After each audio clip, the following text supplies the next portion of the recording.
કુંભારવાડા નારી રોડ પર પ્રેમ સંબંધની શંકા રાખી યુવકને માર મારનાર 3 શખ્સોને બોરતળાવ પોલીસે ઝડપી લીધા। કુંભારવાડા રામદેવનગરમાં રહેતા ભાવેશભાઈ મનસુખભાઈ મકવાણાને રાકેશભાઈ સુમનભાઈ ચૌહાણ, યોગેશભાઈ ધનજીભાઈ ચૌહાણ અને વિનોદભાઈ સુમનભાઈ ચૌહાણે તેઓની બહેન સાથે પ્રેમ સંબંધ હોવાની શંકા રાખી ધોકા વડે માર માર્યાની ફરિયાદ ભાવેશભાઈએ બોરતળાવ પોલીસ મથકમાં નોંધાવી હતી।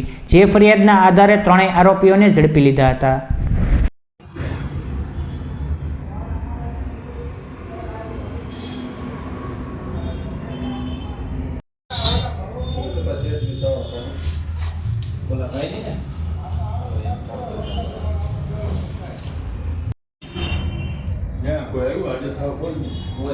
એમાંથી ક્યાં તમે વાંચો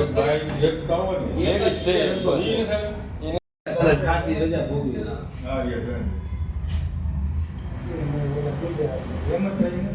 બપોરે